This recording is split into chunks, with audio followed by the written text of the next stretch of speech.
打他！店长来了！你没事吧？快赶紧起来！没事。你饿了吧？吃这个。谢谢你。他们都嘲笑你没有朋友，那以后我当你的朋友吧。好。我要跟他们出去打工了，等我事业有成的那一天，我会来找你，给你一个家。那到时候咱们都长大了，你还能认得出我来吗？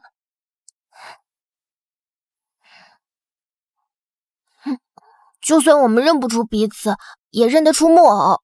等他们再次相逢那一天，就是我们相逢的那一刻。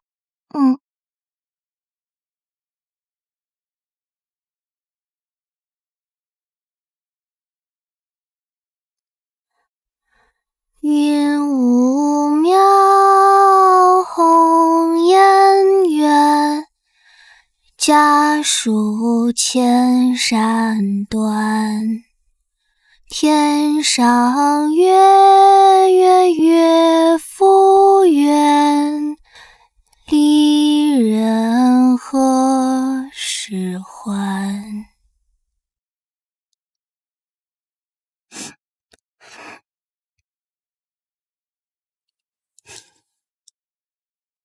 心儿，你现在在哪儿呢？时隔这么多年，你又变成什么样子了？好，知道了，我这就告诉顾总。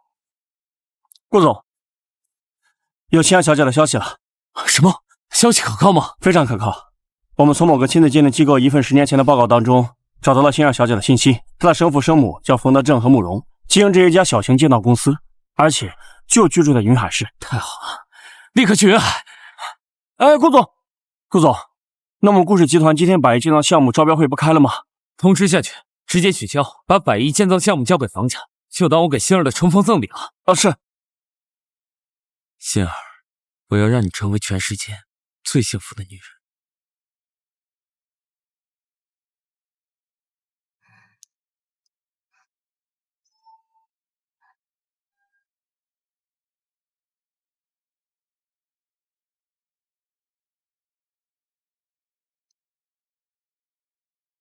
外面马上就要下暴雨，我们非要现在赶心儿走吗？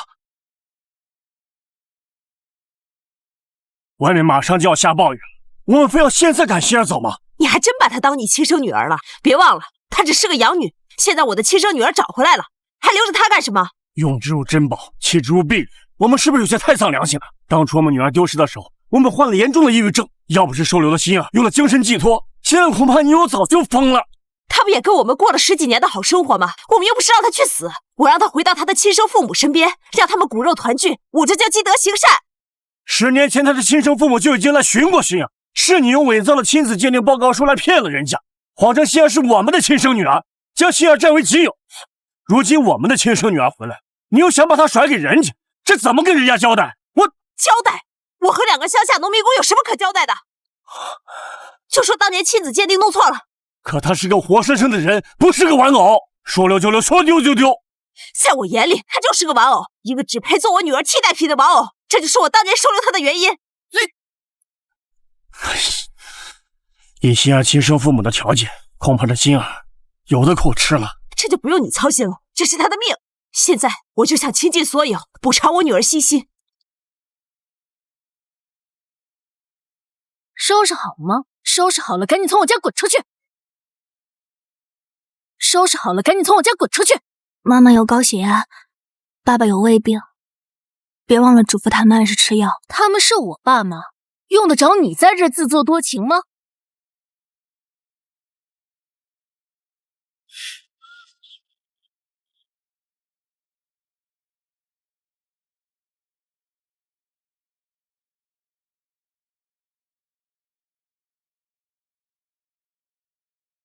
你还要不要脸啊？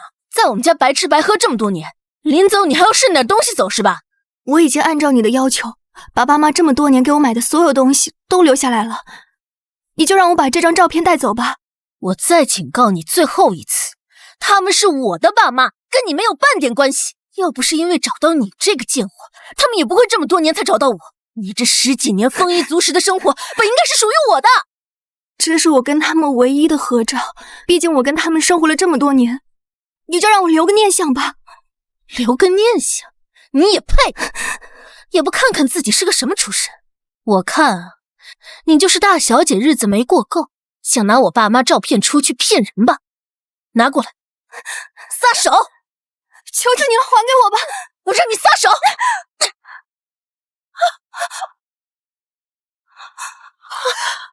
你苏希儿，你把我女儿怎么了？苏希儿，你把我女儿怎么了？欣欣，你没事吧？你疯了吧？敢伤害我的女儿？我没伤害她，是她。对，都怪我。妈，我本来想把你跟爸还有他的合影硬塞给他，让他留作纪念。结果他非但不要，他还骂我，就是他将我推倒在地。星儿，你也太决绝无情了，连张我们的合影都不肯要。我们可是养育了你10几年呢。我早说什么来着？他就是个喂不熟的白眼狼。妈，在您的心里，我就那么的不堪吗？我不是你妈，你的亲生父母是那堆底层的农民工，他们很快就来接你了。你养育了我10几年，现在叫你一声妈都不行了吗？您从小对我宠爱有加，我一直以为你是世界上对我最好的妈妈，可不知道为什么您突然就像变了个人一样，对我那么的冷酷无情。为什么？因为我的亲生女儿找回来了。我实话告诉你，我之前对你好，是因为我一直把你幻想成我女儿欣欣，在我心里，你就是我女儿的替代品，就是我女儿的替代品。所以这么多年，我一直都是你们用来填补感情空白的替代品，你们一直没有真正的爱过我，是吗？你听不明白是吗？你就是我妈找来替代我的假货，谁会对一个假货动真感情呢？现在我回来了，你这个假货有多远滚多远呢？就为了填补你们的感情空白，你们在明明知道我父母是谁的情况下，强行霸占了我10几年。你们有在乎过我的感受吗？有在乎过我父母的感受吗？你跟谁大呼小叫呢？要不是我们，就你这个底层出身的妮子，怎么能过上这种锦衣玉食的生活？就是，你该感谢我爸妈还来不及呢。欣欣，什么？哎，好，签到了好消息，顾氏集团准备把100亿的建设项目交给咱们家了。真的？这可是破天的富贵啊！我们冯家要飞黄腾达了。就是那个江东省史上最年轻的首富顾雨辰的顾氏集团。没错，这个项目是顾总亲自点名给咱们家的，而且他现在正在赶往咱们家，马上就到。顾雨辰，这个名字好熟悉，可我怎么想不起在哪儿听过了？你看你那个贱样，顾氏集团把投资给我们家，跟你有什么关系？那是我回到这个家，给这个家带来的好运。对，我女儿啊，就是个福星。你看，一回来就给我们冯家带来这么大的投资项目，真是个福星。再看看你，来我们家10几年了，我们家过得一日不如一日，一看就是个十足的丧门星。你还真别说，刚才电话里顾氏集团的人告诉我，顾总之所以把这个项目交给咱们家，就是因为咱们的亲生女儿欣欣。欣欣，你认识顾总？我不认识啊。我听说顾总从小在孤儿院长大，你也在孤儿院待过，你们是不是那个时候认识的呀？我想不起来了。着什么急呀？一会儿等到顾总来了，不就什么都清楚了？哎呀，这下可真是太好了，欣欣啊，你可真是个大福星啊！太好了，多亏了咱们女儿啊，咱们可是沾了女儿的福。我让你走了吗？你把我推倒磕伤，现在就想一走了之了？你的伤明明是打我没打到，自己磕到的。你放屁！好啊，你想走也可以。那你把我爸妈送你的鞋子脱了，你就可以走了。那你把我爸妈送你的鞋子脱了，你就可以走了。这双鞋是我自己买的。你自己买的？要不是10几年前我们领养你，把你养大喂大，恐怕你早就憋死在孤儿院了。你能活到现在吗？哪来的钱买鞋？苏欣儿，我爸妈把你养得这么大，付出了这么多，我就只是想问你要双鞋，你都不肯，你还算是个人吗？就是用你双破鞋来报答我们的养育之恩，也算便宜你了。你们是想要我的鞋子吗？你们分明就是想让我赤着脚离开。我就是要让你赤脚离开，怎么了？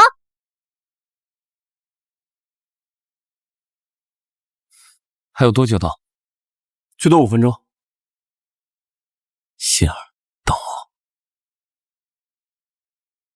这么做是不是有些太过分了？哪里过分了？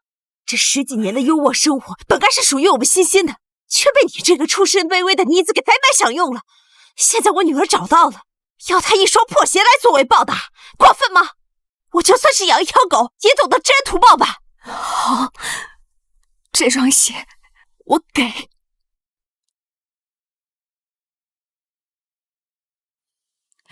你们领养我，我很感激。可你们刚才也说过了，我只是你们女儿丢失之后用来弥补女儿感情空白的一个玩偶，而且你们还在知道我亲生父母是谁的情况下，硬生生拆散了我们10多年，所以我不欠你们。今天我就用这双鞋来报答你们多年的养育之情。从今天开始，我苏欣儿跟你们恩断义绝，再无瓜葛。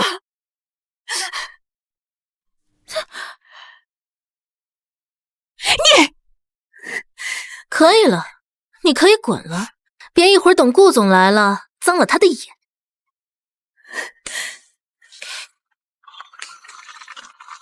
我送送你。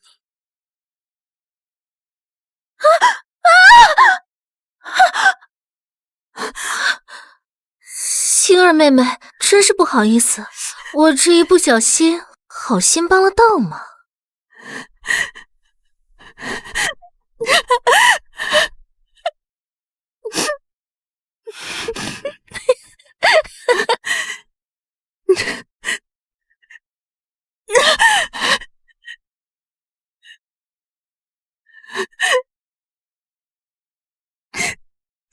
欣儿，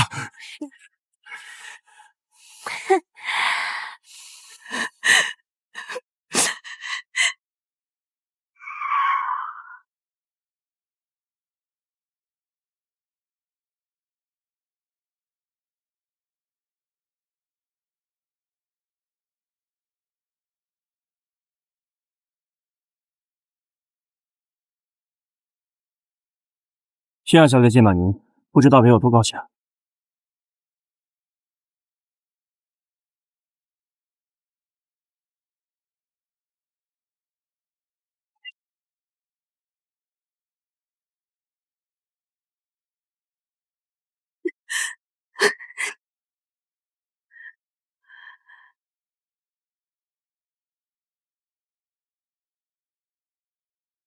欣儿，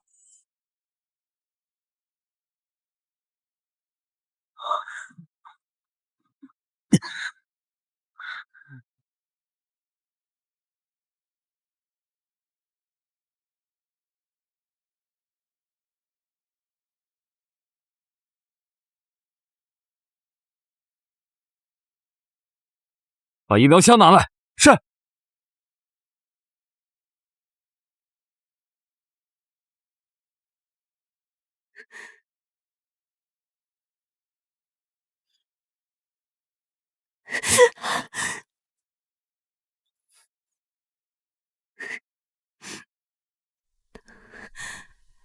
他是谁？我明明没见过他，为什么却感觉这么熟悉？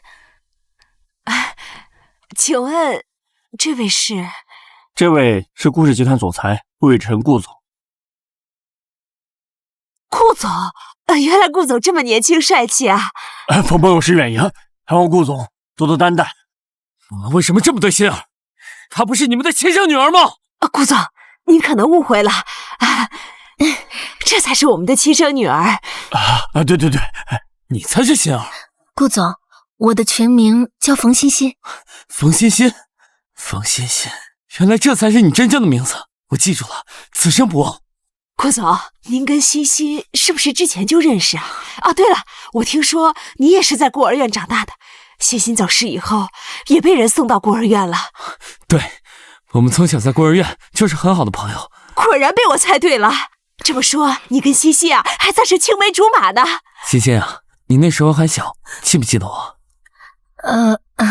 记得有点不太清楚。没关系，我会用我的余生让你重新认识我。叔叔阿姨，那这位是？顾总，这是我们之前领养的一个养女，不过已经找到她的亲生父母了，马上就来把她接走。那这是？这些花瓶就是他踢倒欣欣时摔碎的。我说过了，我没有推他，你还狡辩？欣欣，还疼不疼？我们去医院处理一下吧。没事，顾总，都是些皮外伤，况且妹妹她也不是故意的。欣欣，这都什么时候了，你还维护她？就因为你把我和你爸跟他的合影硬塞给他，他不要，就推你把你撞成这样。你说，我们养育了你10年，你不但不感恩，为什么还这么恨我们？难道就因为我们通知你亲生的父母来接你，你因为条件不好，所以你不想回去，就这么恨我们吗？可他们毕竟是你的亲生父母啊！这种因为物质条件差就连亲生父母都不认的人，可真是丧尽天良。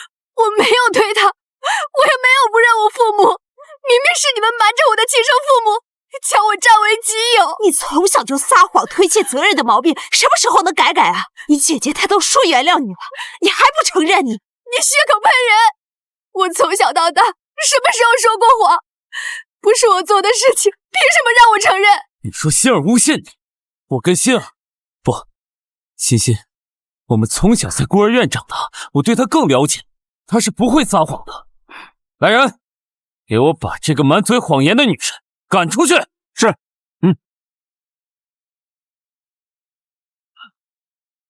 有人吗？住手！让开！让开！星儿，我们终于找到你了。你叫她什么？欣儿。星儿，我们终于找到你了。星儿，我是妈妈，我是妈妈呀！妈，我是爸爸，好好看看，想起来没？爸。妈，星儿，我找你找的好苦啊！妈，星儿啊，10年了。找到就好，找到就好，我们一家人终于团聚了。他怎么也叫欣儿？之前我们太怀念女儿了，所以收养她以后就取了比较相似的名字，没想到她这么不知道感恩。这种薄情寡义之人，真是枉费了你们对他的一片真心。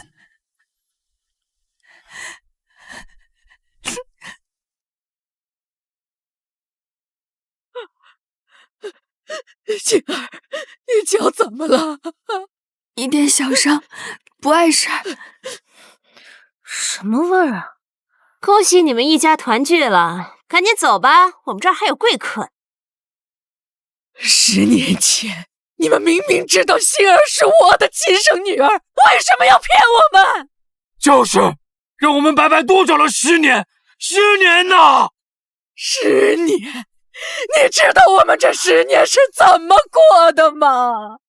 我们一边打工，一边全国各地在找我的女儿。这10年，我卖了我老家所有的房产。这10年，星儿的爷爷奶奶相继去世，连咽气的那一天都没有见到他的孙女儿啊！你做的这些事情，就不怕天打雷劈吗？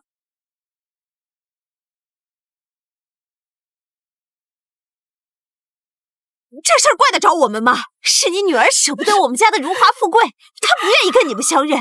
还让我们帮他骗你们。你看看我们家的条件，再看看你们，衣食住行样样都是天壤之别，换了谁都会选择我们家呀。你胡说！我从来没有不认我爸妈。你还不承认？之前是我们苦口婆心的劝你和你的亲生父母相认，是你不愿意跟他们相认，说不愿认农民工当你的亲生父母。妈，爸，我没有说过这样的话，我从来没有说过这样的话，是他骗我说你们从来没有找过我，你们相信我，相信我。妈相信你，你说的每一个字，妈都相信你。星儿，我绝对相信我的女儿，她一定不是这种人。对，我也相信我的女儿。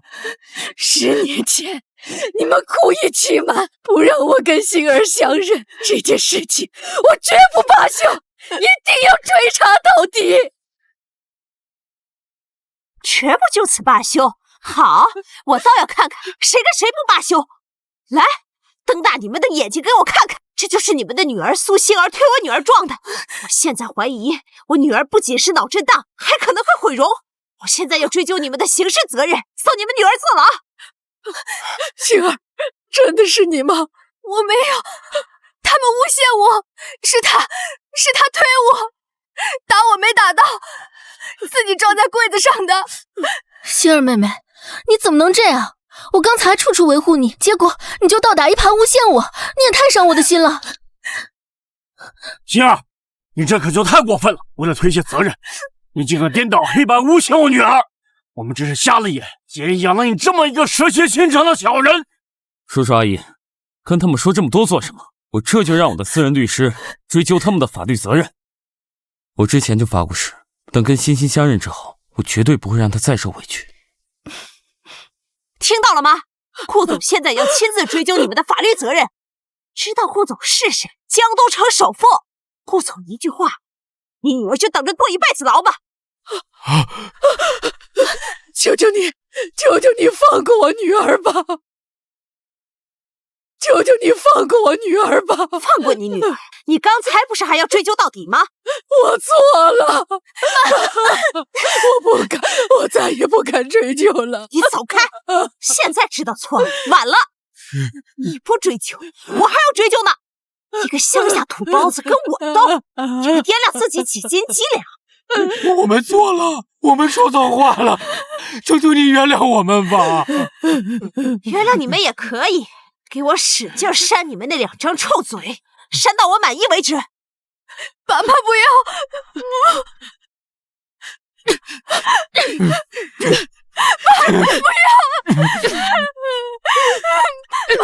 不要！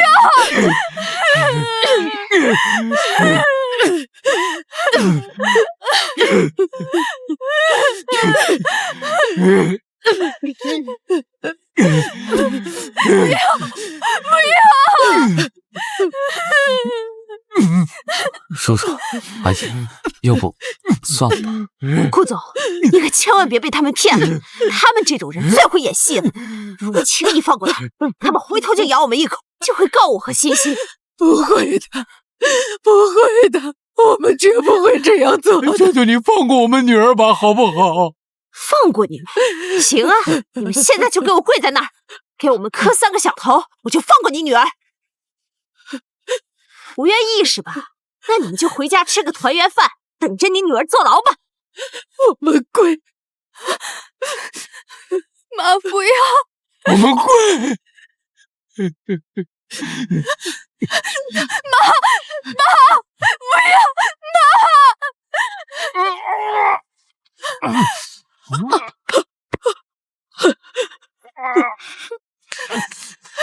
你快起来，妈！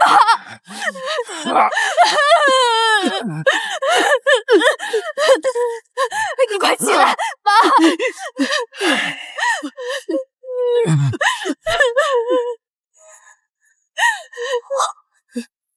那到时候咱们都长大了，你还能认得出我来吗？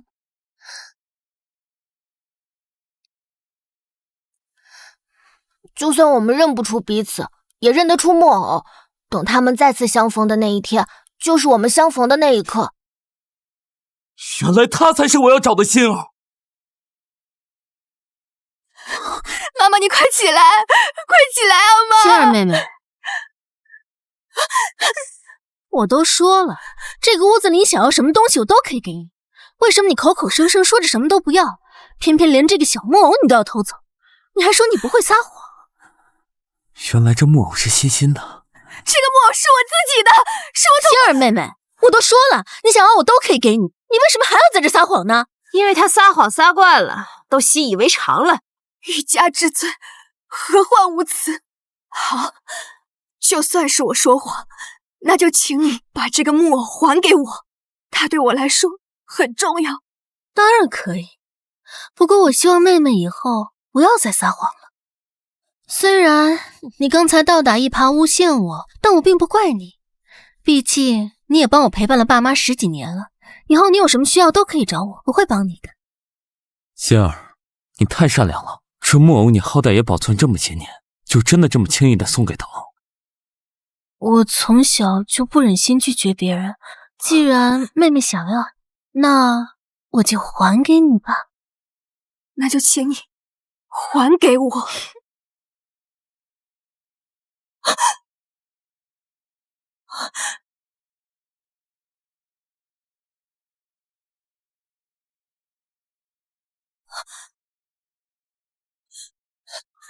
呀，妹妹，你怎么这么不小心啊？你为什么要掰断它？你说什么呢？这明明是你自己摔到地上把它摔断的。既然你这么想要这个木偶，为什么不好好接住？我们所有人都看到，明明是你没接住才摔断的，你为什么还要反咬一口污蔑欣欣啊？我说什么来着？江山易改，本性难移。跟我们在一起10几年了，都没改的臭毛病。对不起，这个东西值多少钱？我们赔。算了，这个本来也不值什么钱，你们走吧，我不想再看到你们。那我们还用跪吗？顾总让你们赶紧滚，没听到啊？这次的事儿就这样算了，回去好好管管你们这个撒谎精的女儿。对不起，对不起。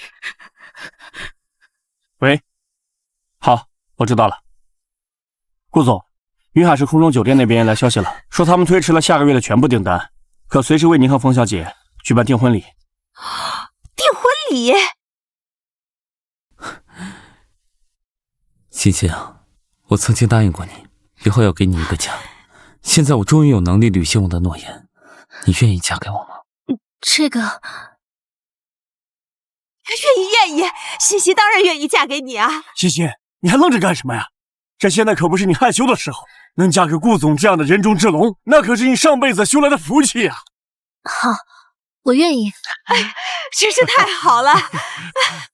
叔叔阿姨，关于订婚所需要的聘礼，我过几天就命人送过来。另外，这房子太小了，等订婚后啊，你们可以搬过去，跟欣欣住一块儿。哎，顾总，这怎么使得呀？就是啊，顾总，只要你和欣欣两口子过好就行了，不用管我们。我从小无父无母，所以我就暗暗发誓，等欣欣找到自己的亲生父母，她的父母就是我的父母，我会竭尽所能的孝顺你们。顾总，我们冯家可是3辈子修来的福气，能有你这样的好女婿。这可真是祖宗保佑，祖宗保佑啊！我们可以走了吗？滚！慢着，慢着！今天你污蔑欣欣的事就算了，以后长点记性，希望你能学得善良。一个满嘴谎言的人，只会让人厌恶。不会了，以后再也不会了。外面还在下雨，把鞋穿上。算了，我来吧。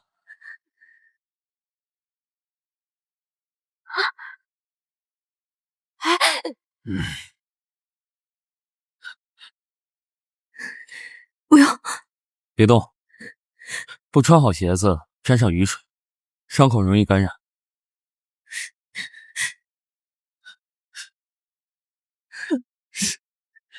多谢，谢谢。爸妈，我们走。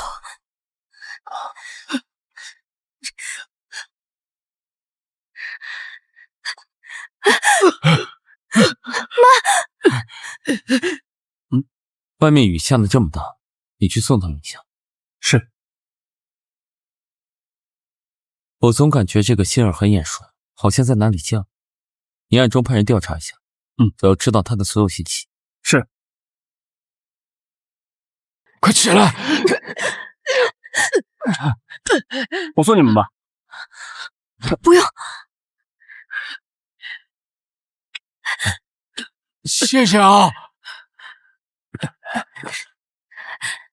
顾总，您就是太善良了，这种心肠歹毒的说谎精根本就不值得可怜。我也是看在你们的面子上，毕竟他跟你们朝夕相处了10几年。哎呀，算了算了，反正以后也没有什么瓜葛了。咱们现在先考虑一下顾总和女儿的婚事吧。如果下个月要订婚，那咱们现在就得开始准备啊！对，是得马上准备了。叔叔阿姨，你们不用麻烦了，一切我都会吃半头的。欣欣啊，你有什么想要的，尽管跟我说，我会尽我所能的满足你。谢谢。当初在孤儿院的时候，你可没这么腼腆。哦，对了，等订婚的时候，我想邀请当初我们在云海市第一孤儿院的院长一起参加。云海市可以，我都听你的。好，那就这么定了。这样，我先回公司处理点事，等晚上我派人过来接你们吃饭。好。好，那我先走了。好。顾总，慢走啊！慢走啊！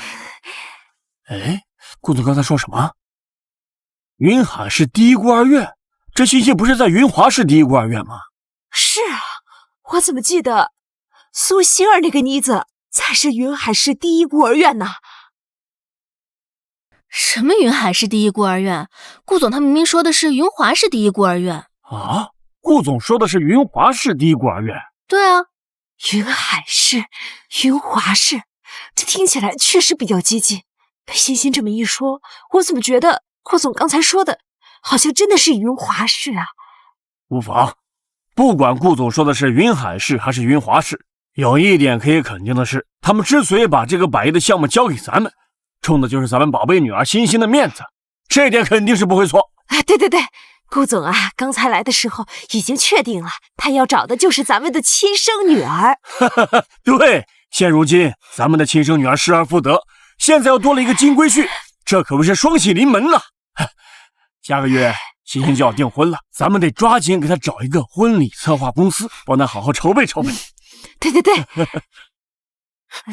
欣儿，今天让你受苦了，都是爸妈无能，让你今天受这么大的屈辱。孩子，爸爸无用，没能力保护你，也没能力给你提供像他们家那样有钱的生活。爸，妈，我从来没有在乎过所谓的锦衣玉食。我从小在孤儿院最大的梦想，就是有一双疼我爱我的父母。无论你们是大富大贵也好，平民百姓也好，我都爱你们。你们对我的爱，是我此生最大的财富。我一定会尽我所能，让你们过上更好的生活。好孩子。苏小姐，你说你小时候也是在孤儿院长大的，请问是哪一家？云海第一孤儿院。什么？你也是在云海市第一孤儿院长大的？对，有什么问题吗？啊，没什么，只是我们顾总和冯小姐也是在云海市第一孤儿院长大的，所以感觉有些太巧了。怎么？你觉得我在说谎？不是，只是如果您也是云海市第一孤儿院长大的，那您和我们顾总还有冯小姐应该认识吧？我为什么要认识他们？孤儿院那么大，那么多人，我不可能每个人都认识。而且我当时还小，很多事情都记不得。你放心，我以后不会提起你们顾总，更不会拿你们顾总的名声获利。你满意了吗？不是，苏小姐，我不是这个意思。谢谢您专程送我们回来，我们就不耽误你们的时间了。麻烦您就地把我们放下来。苏小姐，麻烦您停车。好吧，先把诊所停一下吧。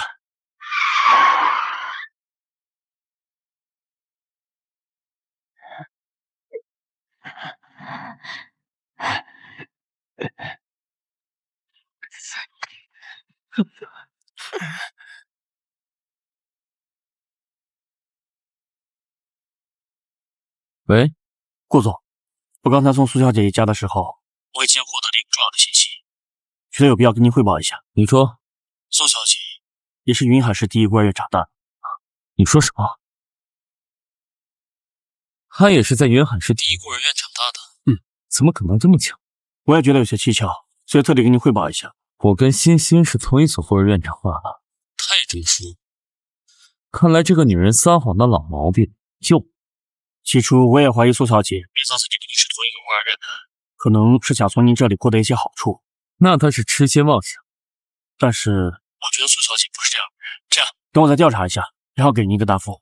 不必了，不管我以前跟她认不认识，我都不想再跟这个满嘴谎言的女人有任何交集。是。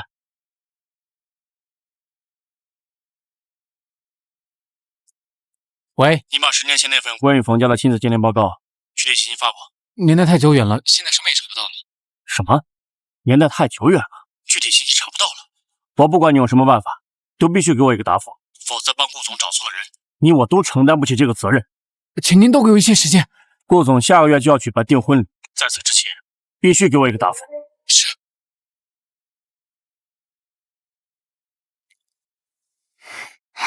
西西，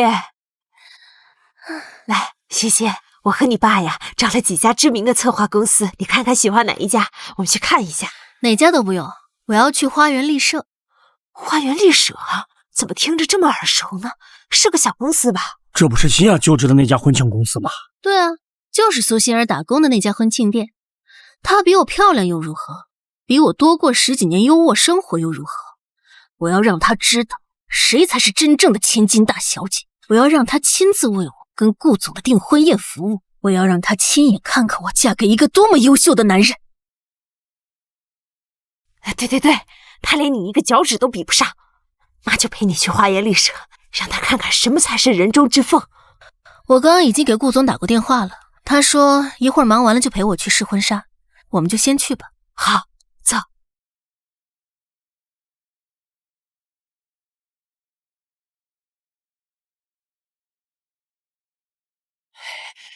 尊贵的2位女士，欢迎光临本店，很荣幸为您服务。这位就是准新娘吧？小姐您贵姓啊？我姓冯。哟，冯小姐，里边请，来。哎，这小店面这么小啊！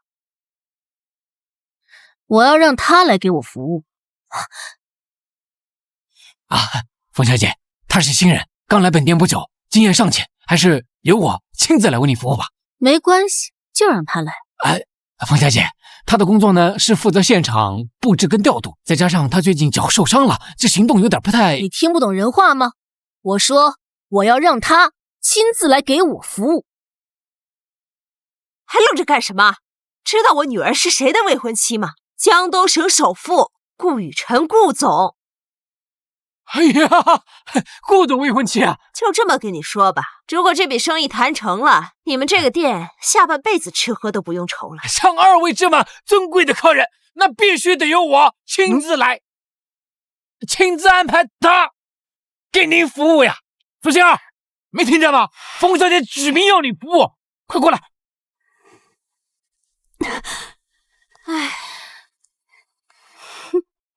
哎呀，欣儿妹妹，你这脚伤还没好，怎么就出来打工了？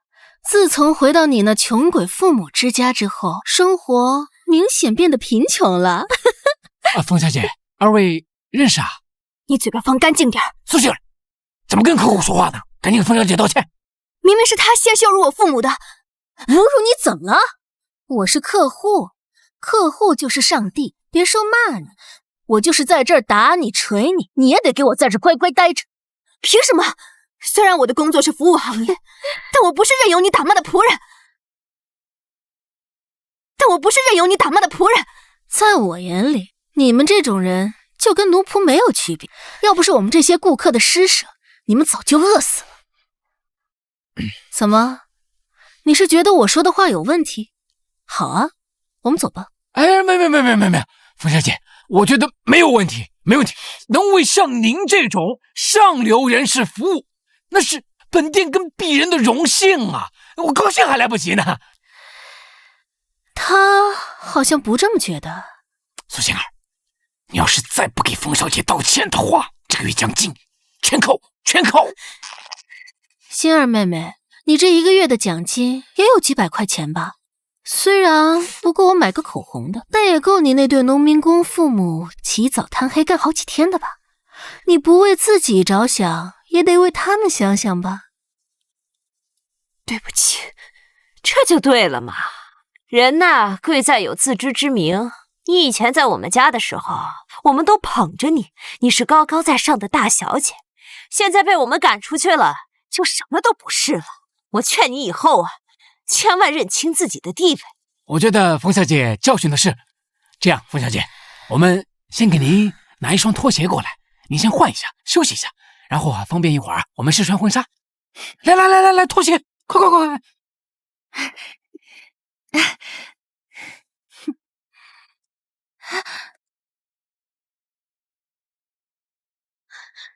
让他来。愣着干什么呢？没听见冯小姐说话呢？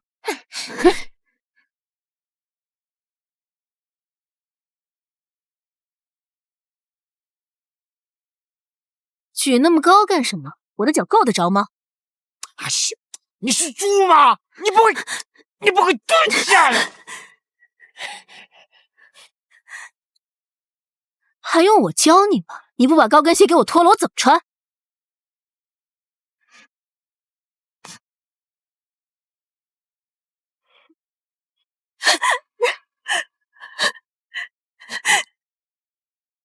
你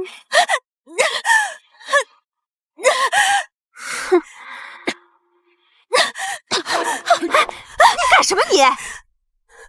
没事吧，欣欣？他踩到我的手了。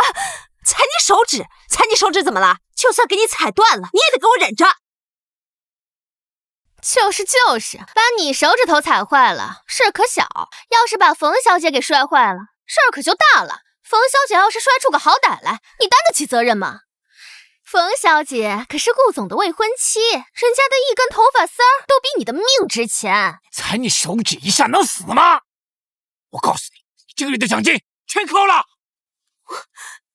全扣。苏欣儿，现在长教训了吧？冯小姐，不好意思啊，刚才让您受惊了，以表歉意。我们店刚进了一件镇店之宝的婚纱，那是由国外大师亲手打造，那设计那质感绝对不输一线大牌啊！我们店长从来都不让顾客试穿的，但今儿我做主了，我就请冯小姐去试穿一下，您觉得如何呀？好吧，那我就勉强试一下。那边请。冯小姐，请您跟我来。那边请。请您跟我来。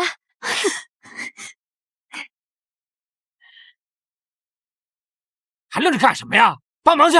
怎么着？你还不服气呀？我告诉你，你就是这个命，这个社会是分3、6、9等的，谁让人家是顾总的女朋友呢？他就是打你骂你，你也得笑脸相迎。没办法，那谁让顾总看上的不是你呢？告诉你啊，别在这给我胡了啊！抓紧时间过去帮忙去，要不然立马就卷铺盖滚蛋！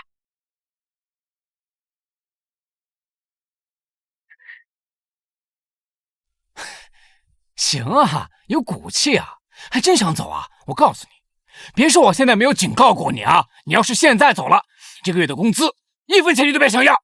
如果这件事情传出去，那么你在整个婚庆行业你都待不下去了，没有公司会要你。而且你一旦不干这行了，你就得从头再来。所以你想清楚了再跟我说。嘿，冯小姐，我来帮你。爸妈，我一定会尽我所能，让你们过上更好的生活。好孩子。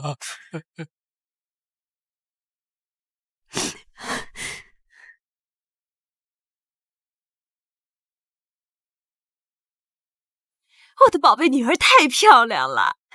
欣儿妹妹，我还以为你多有骨气呢，结果不还是向现实低了头？有些人呐，天生就是条贱命，得了一身富贵病。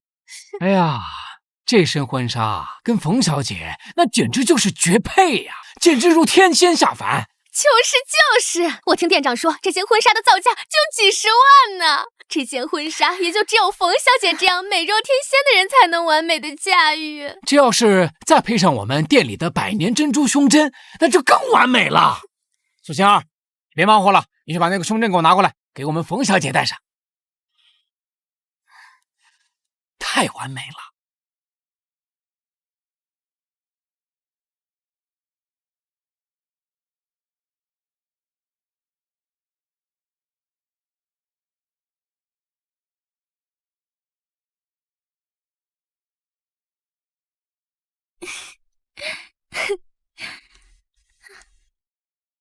小心点儿，别扎到我女儿。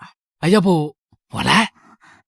不用，就让他来，借他100个胆子，他也不敢扎到。你放心，我是不会用这么下作的手段去报复你的。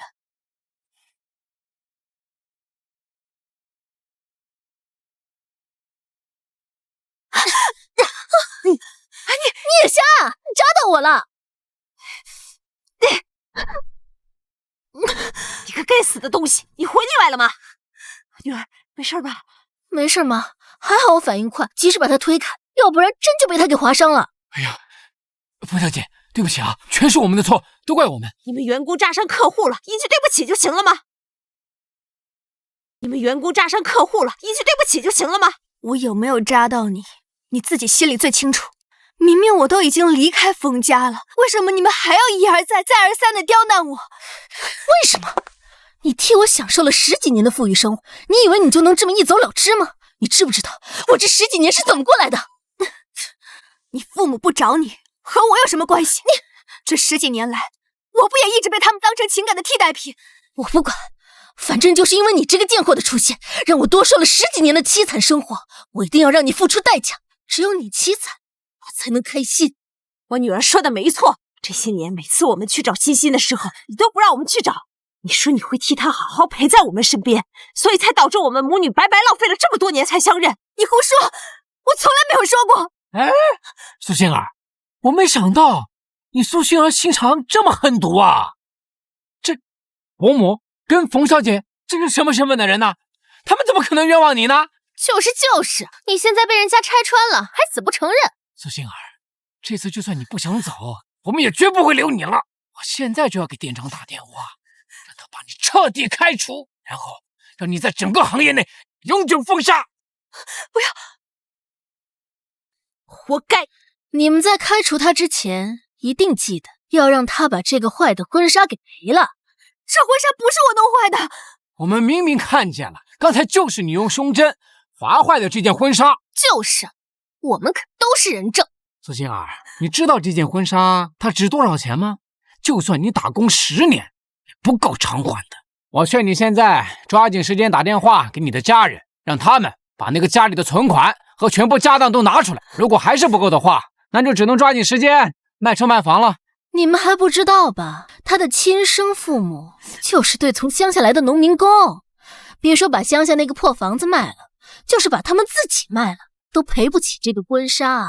原来是农村出来的呀，怪不得一身土气。苏杏儿，你什么出身我不管，但是这件婚纱是你弄坏的，就必须由你来偿还。你抓紧时间找钱去吧。欣儿妹妹，这个债你要背一辈子吧？那你跟你的农民工父母这辈子都翻不了身了，还真是可怜呐。冯欣欣，你的心肠这么歹毒，就不怕有一天被你的未婚夫顾雨辰知道你的真面目吗？这个就不劳你操心了。我的未婚夫，他这辈子都发现不了，在他心里，我就是个从小诚实善良、有爱心的好姑娘。就算我此时辱你骂你，只要我一句话，他就会相信被欺负的人是我。欣欣，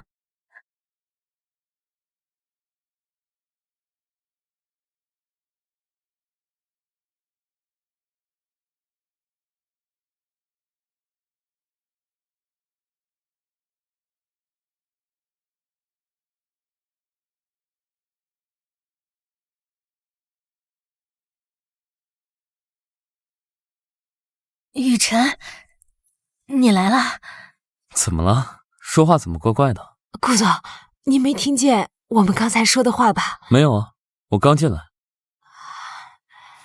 出什么事了？怎么又是你？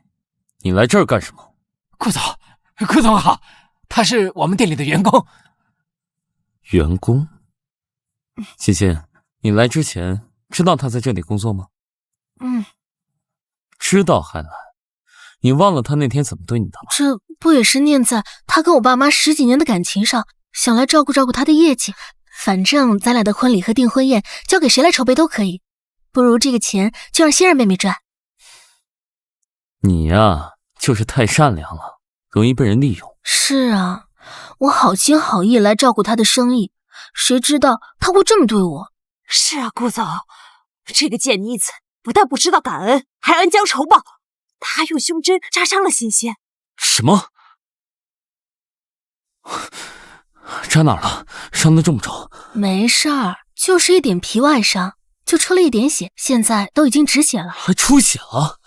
不行，去医院包扎一下。走。哎呀，没事儿，我没那么矫情。世上怎么会有你这种心肠如此歹毒的女人？欣欣一再照顾你，你就这么对她，就一点良知都没有吗？顾总，我早说什么来着？这种人不但不知道感恩，而且自私自利，睚眦必报。就是因为我们把他送到亲生父母家，所以他一直记恨我们，还记恨欣欣。这不，今天就开始报复我们。你那天啊，就不应该轻易放过他们家。人在做，天在看，是非公道，天地自知。你们今天对我的诬陷、诋毁、羞辱、欺凌，早晚有一天都会报应在你们的身上。你看看，不但不知道悔改，还诅咒我们，你真是坏到骨子里了。你可真是无可救药。欣欣，我们走，这种人不值得同情，以后不要再跟他接触了。顾总，我们已经把苏欣儿给开掉了，她已经不属于我们店了，她的一切行为都属于她个人，那跟我们店是没有关系的。顾总，您再给我们店里一次机会吧。冯小姐。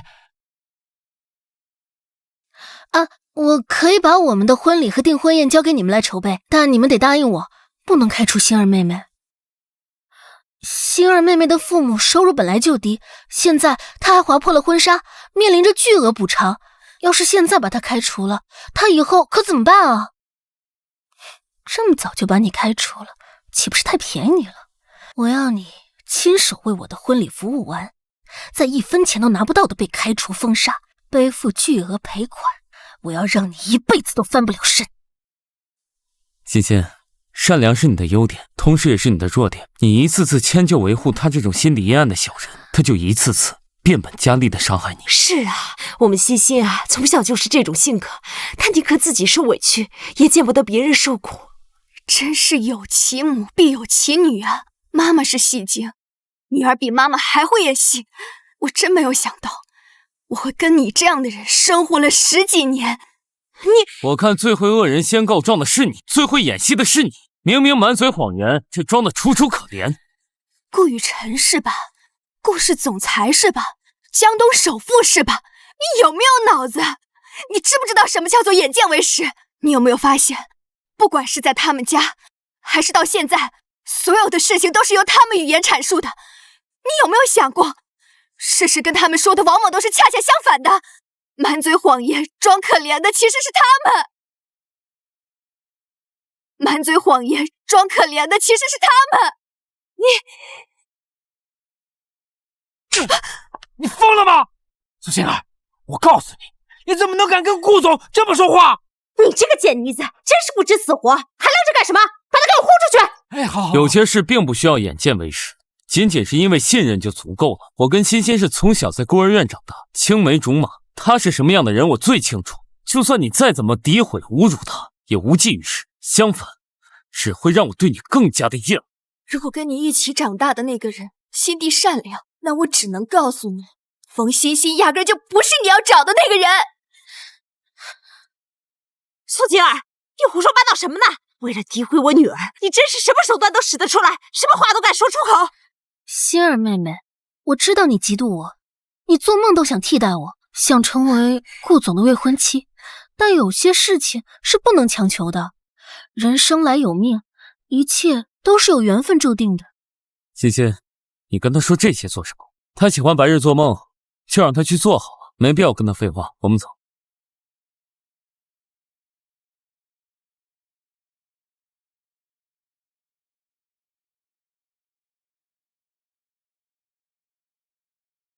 你饿了吧？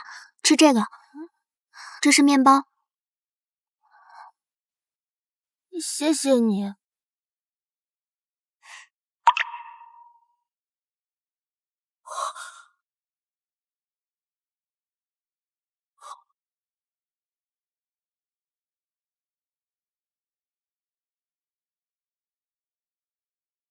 雨辰，你可终于反应过来了，我这婚纱还没换呢。你干什么？这是你画的，谁叫你画的？与你何干？啊，顾总，这是我教他画的，怎么有什么问题吗？这是您教他画的。那欣欣走丢之前，你也教了同样的画。是啊，他们两个我都教过，就是希望他们以后遇到困难的时候，能给自己画一张太阳花的笑脸，希望能够重拾自信和阳光。阿姨，难怪您能教出欣欣这么独立自主、积极向上的性格。虽然我小时候很多事情都忘了，但我清楚的记得，这个笑脸可不是您教我画的。嘿，你这个贱妮子，你看看，就这点事儿，他还撒谎。好，既然您说我撒谎，您说这笑脸是您教我画的，那你现在就画一个一模一样的出来。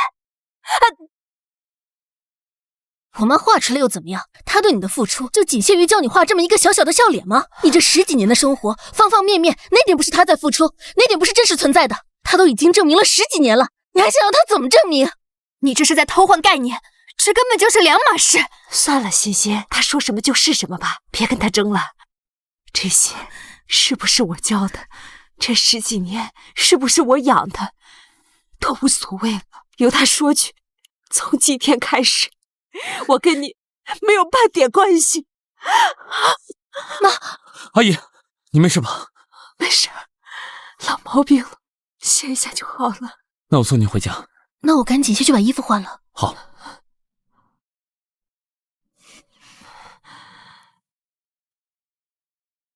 婚纱我已经给你们放里面了，最好好好检查一下。不过别搞错了，那婚纱外层可不是我划破的。放心，与您无关。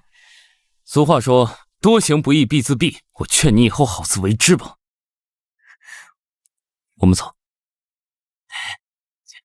哦，对了，我的订婚宴就交给你们来负责，之后有时间再商量细节吧。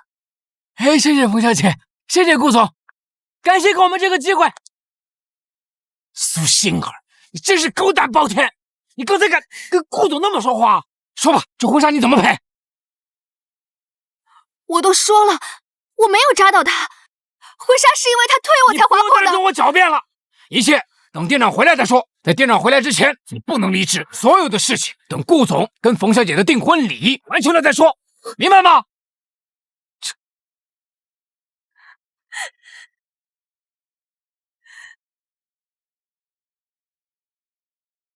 阿姨，真的不用送您去医院？不用了，我现在已经好多了。刚才啊，就是被那个苏欣儿给气到了。雨辰，你刚刚看到那个太阳笑脸，为什么反应那么大？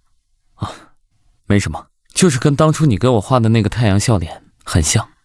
原来是这样啊，那种太阳笑脸本身画起来就大同小异。你要是喜欢，我以后每天给你画。好，阿姨，您没事就好，我还有个会，就先回去了。好，你先去忙。晚上我来接你吃饭。好。那你们快进去吧。哎，顾总，那什么，阿姨有个不情之请，就是你跟欣欣的婚礼能不能提到日程上？我跟你叔叔都这把年纪了，就是希望能看到欣欣早日结婚生子。妈，没问题，我这就让人安排。过几天啊，就举办订婚礼。哎呀，真是太好了。那我先走了。好，顾总慢走啊。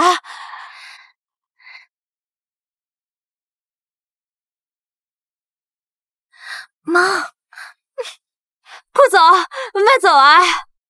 对了，妈，你为什么那么着急催我订婚？我还有很多事情还没有准备好呢。妈能不着急吗？今天的事让我心里可不踏实了。万一真被那个小贱妮子给说中了，顾总要找的人并不是你。妈，您说什么呢？这怎么可能？我看啊，就是苏欣儿给顾总画的笑脸，跟我小时候画的一样罢了，所以他才会那么大反应。只是我不记得了。是有这个可能，可我这心里就是不踏实。可万一顾总要找的真不是你，真是那个……你是说，如果顾总找的人不是我，就是苏欣儿那个贱人？可妈就是担心，所以才让你和顾总快点生米煮成熟饭。您放心好了，我已经有了一个新的计划。我要在订婚宴当天，让顾雨辰亲自把苏欣儿送进监狱。来，哎呀，你也来了，好久不见，好久不见。今天这你看，你今天可真好看。来，干杯！确实啊，这多大气啊，是吧？真般配。是啊，冯小姐吩咐的事安排的怎么样了？好羡慕。放心吧，我全程把控，一切都安排妥当了。今天这事儿要是成了，冯小姐答应给我们一人20万。20万？苏欣儿，你在这儿干什么呢？羡慕啊！我告诉你，这种场景是你这种土包子啊，一辈子可望而不可及的。就是啊，还做什么天鹅梦？丑小鸭呀，就是丑小鸭，一辈子都只能生活在烂泥潭里。我的未来怎么样，不是你们所能定义的。你这小嘴儿还挺厉害的，你有本事你上去，你把冯小姐给踢下来，有本事你去当顾总未婚妻啊！别说了，他要是能成功的话，我就是天上的王母娘娘。你们，苏小姐，王助理好，王助，你们好。哎，苏小姐，我正准备派人邀请您过来呢，没想到你已经在这里了。邀请我？为什么要邀请我？我也说不准，只是您今天在的话，我心里会比较有底。您这句话是什么意思？倒也没什么，你就当我是胡言乱语吧。今天可能什么也不会发生，也有可能会发生惊天动地的大事。总之，你今天务必要留在这里。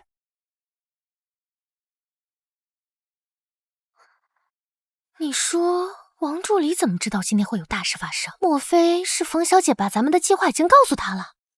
也有可能是冯小姐派王助理来协助我们了。那苏欣儿今儿可就吃不兜着走了。我让你重新调查亲子鉴定的事情，有眉目了吗？我们正在抓紧调查呢，时间实在是太紧了。我也没想到顾总会突然将婚礼提前这么多天。但是不论如何，今天必须给我一个结果。此事事关重大。好，我们尽力。哦，对了，我按调查冯欣欣小姐是哪个孤儿院的，有结果了吗？你让我们在暗中调查，所以说花了些时间，但结果已经有眉目了。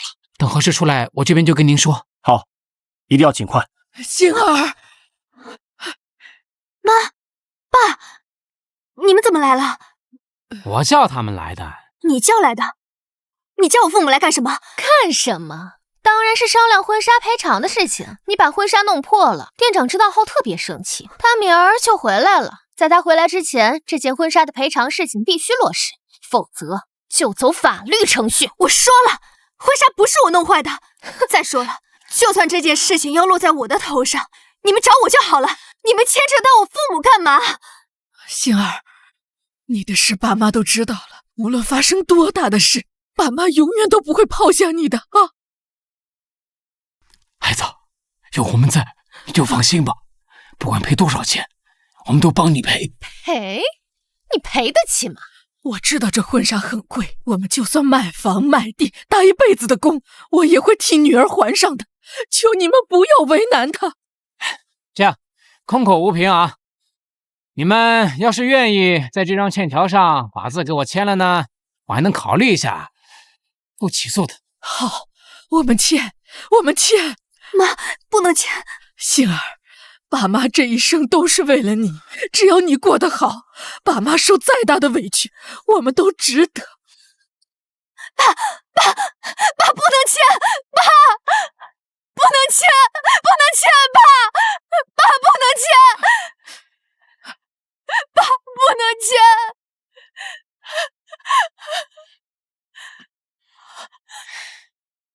从现在开始，这笔债我们俩替他还了，跟我女儿以后没关系了，算你们俩识相。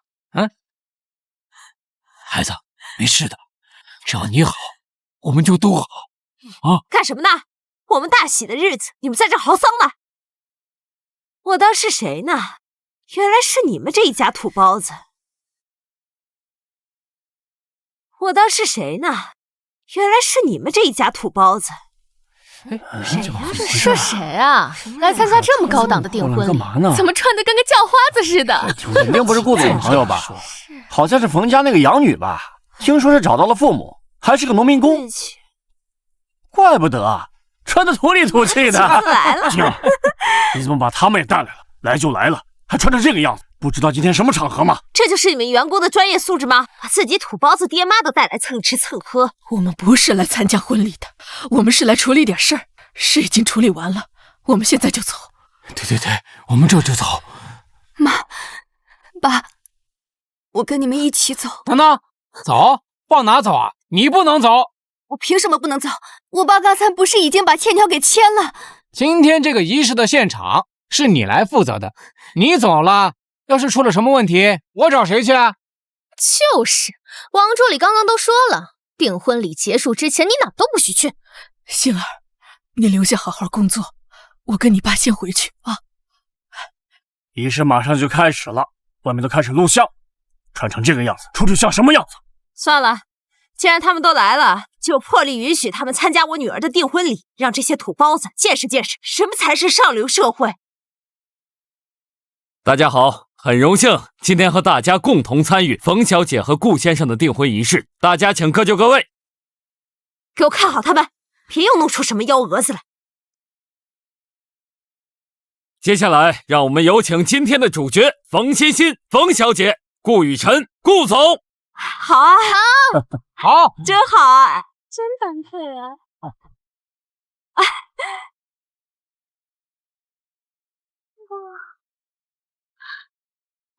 那是真般配啊！好漂亮啊！好羡慕，真是郎才女貌。好啊，好漂亮！太好了，真是郎才女貌，不愧是天造地设的一对。顾先生，请问在这样一个重要的时刻，你有什么话想对冯小姐说的吗？能遇到欣欣是我这一生的福气，与她相伴一生是我三生之幸。好，说得好。好，怎么样了？有结果了吗？什么？当年那份报告好像有问题。什么叫好像？就是有些信息有出入，但是否真的有问题，暂时还无法确定。时间太久远了，鉴定机构内部的资料库无法恢复，但当年的老主任那边好像有备份，我们正在去找那个老主任的路上。我告诉你，我要的不是好像，我要的是肯定的答复。如果没有问题最好，如果有问题，我要你不惜一切代价查清楚，并且第一时间告诉我。明白。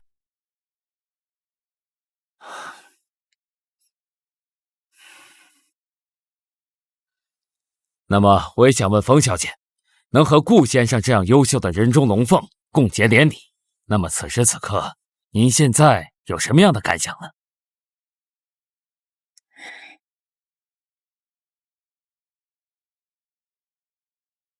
此时此刻，我有几句话想跟我未来的老公说。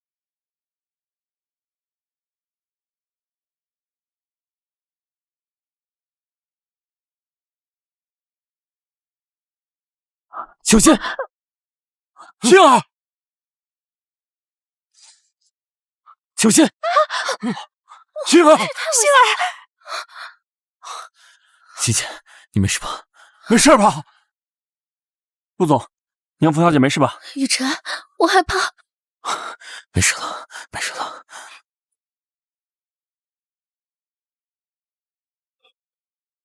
这怎么好端端的，舞台灯怎么还掉下来了？估计是婚庆公司没装好吧？这哪家婚庆公司啊？这不草菅人命吗？这不，这舞台灯是谁负责安装的？给我滚出来！干什么？女儿，站住！是他。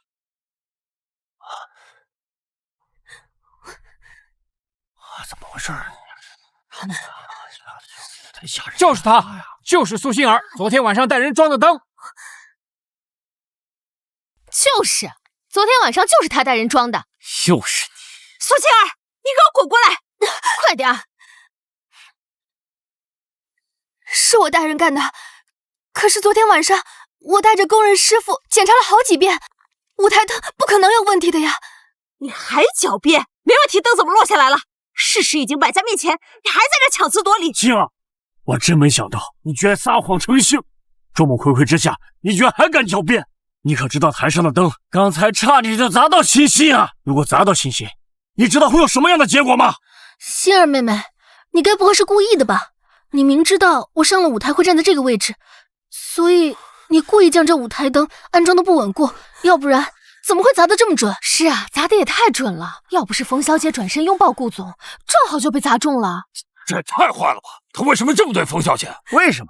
因为妒忌呗。据我所知，她之前是冯家的养女，冯小姐被找回来之后，她就回乡下亲生父母身边了，生活那是从天上掉到地下。我没有，我真的不是故意的。苏欣儿，你真是坏到骨子里了，你还算不算是个人啊你？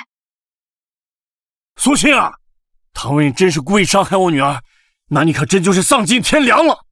我们虽然不是你的亲生父母，我们养了你10几年，你现在居然想害死我的亲生女儿，你简直是十恶不赦！我没有，我真不是故意的，我昨天晚上真的让工人检查过的。星儿，妈，我女儿不是这样的人，她心地善良，绝对不会干这些事的。对呀，你给他10个蛋，他也不敢害人呢。你们跟你们女儿分开这么久，早就对她不了解了。她不止心肠歹毒，而且撒谎成性。我绝对相信，今天这场事故绝对是她故意设计的。你那天不是让我眼见为实吗？那今天就是我亲眼所见。我没有，妈。顾总，这次人赃俱获，绝对不能轻易放过他，让他一次次伤害欣欣。妈，我刚刚也只是猜测，说不定欣儿妹妹不是故意的。欣欣，你可真是个傻丫头，你善良过头了，人家想害死你，你还帮人说话。哇，冯小姐也太善良了，居然对这么善良的人下手，这个苏杏儿真该死！这种人不严惩，天理不容。欣欣，这次就算你再跟他求情，我也不会放过他，我绝对不会再给他伤害你的机会了。来人，给我把这个女人关起来！我要以谋杀罪名控告她，我要让她牢底坐穿！不要！让他们抓走！不要！顾总，求求你，我女儿不是这样的人，我求求你放过她，求求你放过她。对啊，她不会的，不会的。你女儿是什么货色，恐怕你们自己都不知道吧？就是因为我们一而再再而三的原谅她，她才变本加厉，现在竟然想伤害我的女儿。顾总，这次我们绝对不能轻易饶过她。你们起来吧，这件事不关你们的事，你们女儿犯了罪，就应该付出相应的责任。爸，你们快起来！我不相信这个世界上没有公理，我也不相信他们能扭曲是非，颠倒黑白。这件事情不是我做的，我不怕他们控告。好，王助理，你没听懂我的话吗？给我把他抓起来！顾总，这是不是有些太蹊跷了？这会场布置，所有人都知道是苏小姐做的，还设置这样的陷阱，岂不是故意暴露自己？可能他就是想利用这种心理摆脱自己的嫌疑。这还不简单？你们去问问装修的工人，到底是不是他苏欣儿指使的。反正那个工人也已经被我买通了。好，我接着派人去找那个工人。不过顾总，在这之前，苏小姐一家还是先留在这里吧，我会派人看管好他们的。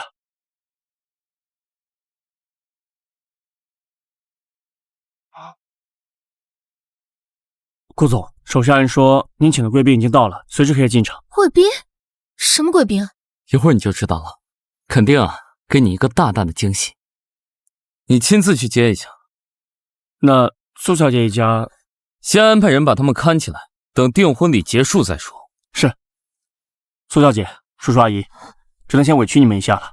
老板，我女儿是被冤枉的，她绝对不会这么干的。老板，我求求你放过她。你们放心，我一定会查清楚的。孩子，放心，无论发生什么，我们都会在你身边。把他们带下去。走。星儿别怕，就算全世界不相信你，爸妈都会相信你。孩子，放心吧，不管发生什么情况，爸妈都在你身边。各位，刚刚一点小小的风波，让大家受惊了。不过，这也正是侧面可以证明冯小姐和顾先生的爱情有多么的忠贞，不管外界多么大的狂风暴雨，都无法将其撼动。好，顾先生刚刚和我说，今天有一位对他和冯小姐同样非常重要的一位故人也到了现场。下面让我们准备好掌声，把目光投向我们宴会厅的门口。我宣布，有请云海市第一孤儿院院长张雅萍女士。哎，他说什么？云海市第一孤儿院？哎，对呀，好像是。这云华市第一孤儿院怎么成了云海市了？是啊，这到底是怎么回事啊？难道真的被欣儿这个贱女子给说中了？顾总要找的不是欣欣？不可能吧？顾总要找的不是咱们的亲生女儿吗？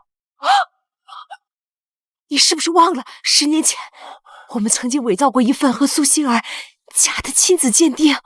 你是说顾总其实要找的是欣儿？不管是不是他，我们硬装也得装下去。时间已经过得这么久了，只要再瞒过今天，我们就能够大功告成。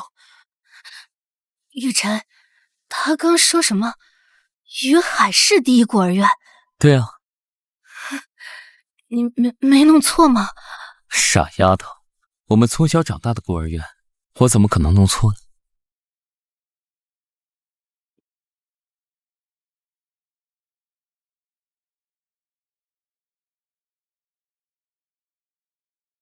张院长，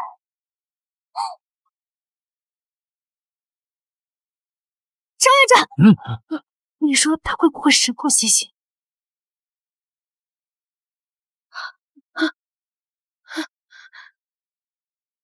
张院长，雨晨，恭喜你啊，找了这么多年，终于找到欣儿啊！张院长，感谢今天您能来。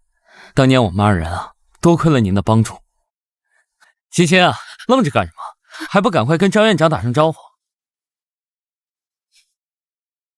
欣儿，你可真是女大18变啊，完全跟小时候不一样了，我都认不出来了。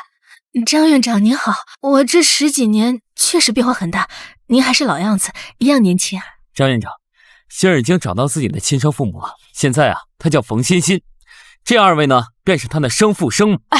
张院长，多谢您之前对我女儿的照顾。是啊，张院长，实在是太感谢您了。哪里，都是我应该做的。这些年呢，雨晨一直在寻找欣欣，看到她呢得偿所愿，给欣欣呢又喜结连理，又看到他们啊有你们这么温良贤德的父母，真的是替他们感到高兴。张院长，那这些小朋友是？他们都是孤儿院的小朋友，都曾得到过你的捐助。我今天带他们来呢，是当面感谢你和欣欣。您太见外了，既然都是孤儿院的孩子，那都是我的弟弟妹妹。其实啊，是他们自己要来的。欣欣，你知道吗？当初你哼唱的家乡小调，已经成为我们孤儿院传唱度最高的小调了。他们今天来呀，就是想当面唱给你和雨晨听。小调？什么小调啊？你小时候唱的小调，你想不起来了吗？张院长，可能这些年生活变化太大了，欣儿对于很多孤儿院的事记不太清楚了。对，欣欣很多事都记不得了，什么小调不小调的了，咱们就别唱了，天婚礼马上就开始了。不过很多事你都能忘记，但是这首小调你绝对会记得，因为当初你送我离开孤儿院的时候，唱的就是这首小调，我只要哼几句，你肯定就能记起来。云雾渺，红颜远，家书千山断。杏儿，他唱的不是咱们家乡的小调吗？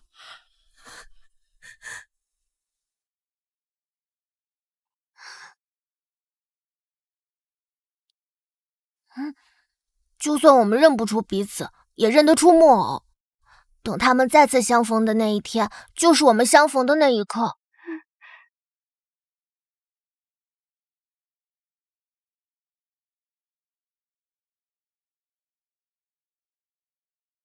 云雾渺，红颜远，家书千山断。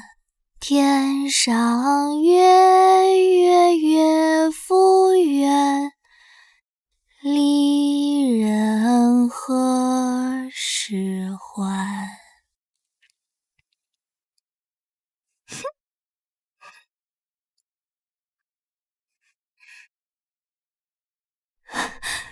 是他，是他！我想起来了，我全都想起来了。欣欣啊，这你怎么会忘呢？这可是你从小最爱唱的小调啊！云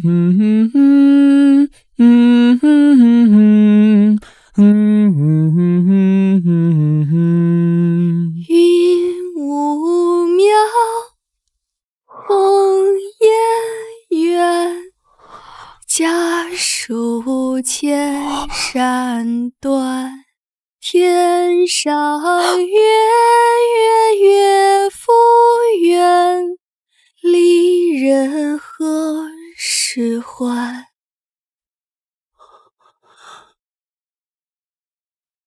刚才这首歌是你唱的，你怎么会唱这首小调？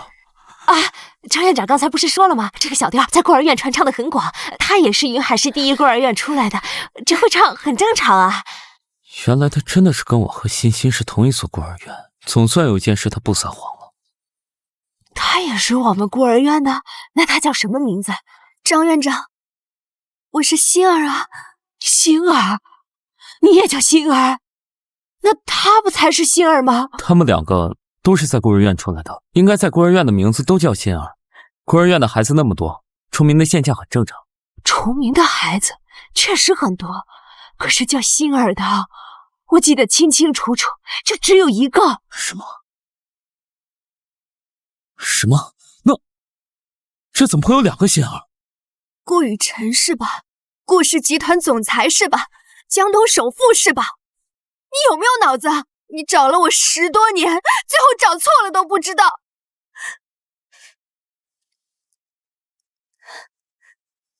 你不是告诉我，如果有一天我们认不出来彼此，也一定会认得这两个木偶。等这两个木偶重新在一起的时候，就是我们重逢的时候。你才是欣儿。顾总，你别被他骗了，这些话都是他从欣欣那儿听来的。他想冒充欣欣，别忘了他可是个撒谎精。是啊，雨辰，他最会倒打一耙，颠倒黑白了。王助理，一切都查清楚了，事情是这样的。好，我知道了，立刻把资料发给我。是。我看最会倒打一耙、颠倒是非的是你们母女俩吧？你说什么？是这样的，顾总，因为感觉事情很蹊跷，所以前2天我瞒着你，偷偷派人重查了10年前的那份亲子鉴定报告，结果发现那份报告是假的。当时的冯欣儿与冯德正夫妇并没有血缘关系，但是被慕容买通了鉴定中心的主任，将其改成了具有血缘关系。你说什么？也就是说，我们一开始找的方向完全就是错的，完全被那份假的报告给误导了。我们要找的欣儿小姐，其实与冯德正夫妇并没有血缘关系，而当时那份报告上面的冯欣儿小姐是苏欣儿小姐。对，10年前你们篡改了亲子鉴定的结果，所以我们才没有跟欣儿相认。我们苦苦寻了10年，10年呐！另外，我派人调查了冯欣欣小姐的信息，她当时所在的孤儿院根本就不是云海市第一孤儿院，而是云华市第一孤儿院。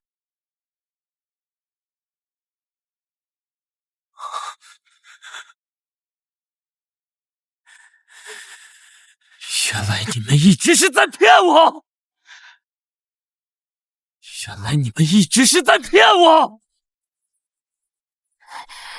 原来你才是我要找的欣儿，你才是我要守护的欣儿。我这几日一直在帮着这些心地险恶的外人在欺压你，欺压伯父伯母。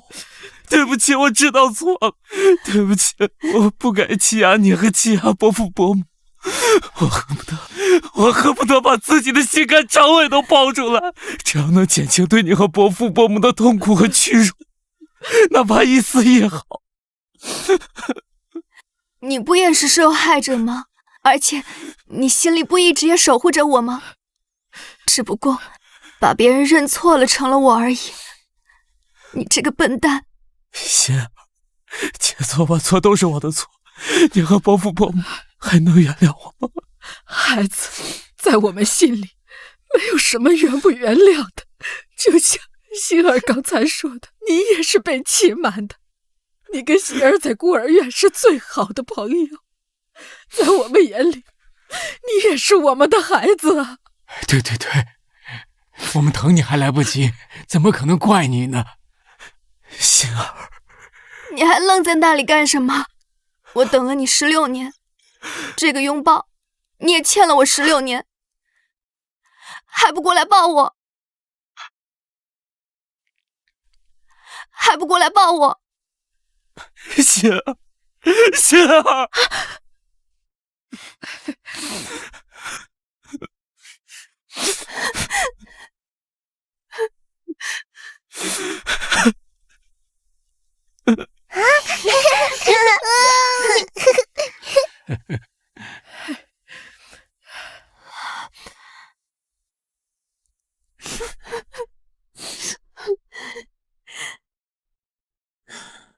这次我绝对不会再把你丢掉。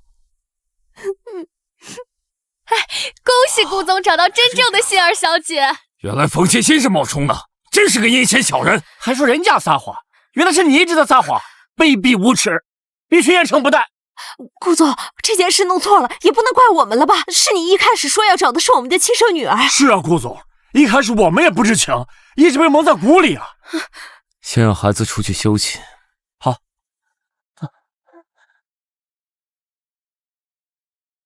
不怪你们明明知道冯欣欣是云华市孤儿院的，你们为什么刻意隐瞒？冯欣欣为什么又刻意隐瞒？说很多孤儿院的事不记得了，还有张院长来的时候，你们还在撒谎。那个木偶明明是欣儿的，你们为什么说是他偷的？那个太阳笑脸，你为什么又撒谎？是你教他画的。我今天差一点就被你们骗了，差一点就错过了跟欣儿的一辈子。你们简直其心可诛！这一切不还是因为我喜欢你，我不想失去你吗？就算你要找的人是苏欣儿，不是我，但是他刚刚要谋杀我的事情就是事实。要不是我往前走了一步，那个灯砸到的人将会是我。这个倒是事实啊。大家伙都亲眼所见，那个灯差点砸到冯欣欣。安装的那个工人找到了吗？找到了。说说吧。他说这件事确实是苏欣亚小姐指使他干的，让他把螺丝装松一点，目标就是冯欣欣。我没有，那个工人撒谎。顾总，你听到了吧？这个苏欣儿真是蛇蝎心肠，这种杀人犯应该娶回家吗？苏欣啊，真没想到，这种事情你居然真能做得出来。雨辰，这不是我干的，你相信我。我相信你，欣儿。我和欣儿从小就在一起，以她的品行，绝对不可能做出这样的事。顾总，事实和人证俱全，你还要包庇这个杀人犯吗？就算你拿江东首富的身份压我们也绝不会妥协。我一定要把他送进监狱，为我女儿讨回公道。我话还没说完呢，你急什么？我们的人在调查这名工人时，发现有人给他的家人打了一大笔钱，最后在我们的再三逼问之下，才发现这个工人是受人指使诬陷苏小姐。谁？是谁指使的？就是那2个店员。竟然是他们，难怪他们不让我走，说一旦发生什么意外就让我负责。原来都是计划好的。你们2个好大的胆子，居然栽赃嫁祸的事都敢干，知道是什么后果吗？顾总，顾总，我们错了，我们错了，我们知道错了，我们知道错了，我们吧。不敢了，我们再也不敢了，顾总。现在知道错了，晚了。来人，把他们2个拖出去。从严处理。等等，顾总，这事是我们干的，但是是他冯小姐指使我们的，她指使的我们来陷害的苏小姐啊！还有，让我们来找苏小姐的父母来签这张欠条，都是她指使的。欠条撕了哈。对，都是冯欣欣指使的，买通工人的钱都是冯欣欣给我们的，不然哪来的钱给他们呀？冯欣欣还答应我们试球之后给我们每个人20万的现金。你们放屁！你们放屁！你们这两个狗东西，看我们家失势了，你们想宰走我女儿？就是，饭可以乱吃，话不能乱说。我女儿绝不是这种人。顾总，我有证据，我有录音为证。你们买通安装工人，让他在主席台上方的舞台灯上安装一个遥控装置。等我站上主席台后，我会在发言的时候转身，届时你们按下遥控器，让灯落在我之前站立的位置。冯小姐，这样对您而言是不是太危险了？只要能将苏欣儿打入万劫不复之地，就是冒再大的险也是值得的。这下看他这么说，天哪，这个冯欣欣太恶毒了，简直是坏到骨子里了。这个女人太会伪装了，简直就是个蛇蝎心肠的白莲花嘛！差点被他给骗了。这苏小姐也太可怜了吧，她差点被这个毒妇把一生都给毁了。欣欣，这真的是你干的吗？没错，就是我干的，又怎么样？你这个贱货，凭什么替我享受了10几年的荣华富贵？你凭什么比我漂亮？凭什么那么招人喜欢？凭什么能找到这么优秀的男人？我恨你，我恨不得将你千刀万剐，挫骨扬灰！我恨不得将你千刀万剐，挫骨扬灰！欣欣，我告诉你为什么？因为希尔心性纯良，而你恶毒险恶，身处逆境。希尔从来不会抱怨，也从来没有放弃过对生活的希望，而你，不管是顺境还是逆境，都只知道怨天尤人，只知道将自己的不幸怪罪于别人比你优秀。来人，给我把这个女人拖出去，我要让她为自己种种恶行付出应有的代价。什么？雨辰，我是真的爱你，你不能这么对我。我发誓，我一定会比这个女人更爱你。你忘记你跟我说的甜言蜜语了吗？你说你爱我的呀。欣儿，欣欣，你的所作所为简直是让我恶心，我绝对不会爱上你这个心如蛇蝎的毒妇。我这几日对你的好，对你的付出，都是因为我把你当成了心儿，可你却一次次利用我欺压心儿，今日更是差点使用这种阴险诡计，彻底毁了心儿。你简直是恶毒至极，简直百死难说。欣儿，顾总，求你饶我女儿一次吧。你们两个居然还有脸替她求情？你们那日对欣儿父母的欺凌侮辱，简直妄称为神。从今日起，我宣布废除之前跟你们家的100亿合作项目，并且整个江东商界将你们家彻底封杀。顾总，你这样可让我们怎么活呀？是我们错了，求求你饶我们一次吧，我们错了。欣儿，是我们错了，是我们对不起你父母，我们这就跟他们道歉。对不起，对不起，当年是我们骗了你们，把你们的女儿占为己有，是我们错了，求求你们原谅我们吧。你们最可恨的是把我的女儿当成你们感情的替代品，最后随意丢弃。你们更应该说对不起的是他。是我们错，是我们该死，我们不是人，我们不是人。欣儿妹妹，我真的错了，我会对你造成的伤害道歉，求求你了，能不能让顾总放过我们？我不想刚一回家，我们家就家破人亡了。只要你能原谅我，你打我、骂我都是可以的。冯欣欣，你真可悲，都到现在了，你只关心你们家的家境，丝毫不关心你的父母。不管他们再怎么可恶，他们都一心关心你，而你呢，心里从未有过他们。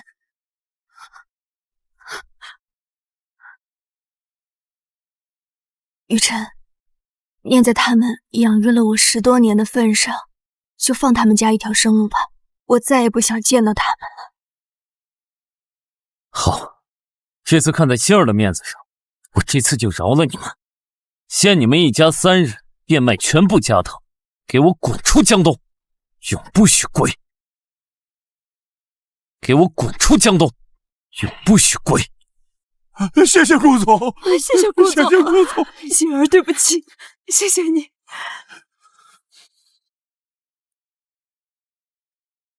还有你们两个，给我跟着他们一起滚！我不想再见到你们。好，顾总，我们滚，马上滚！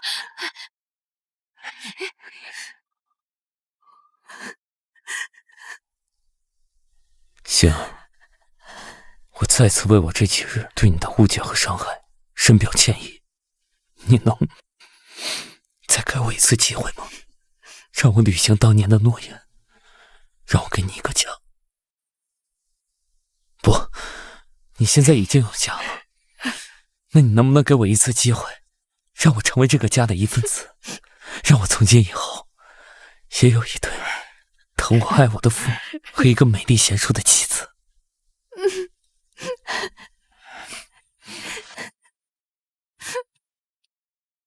我宣布，订婚仪式现在正式开始。太好了，恭喜！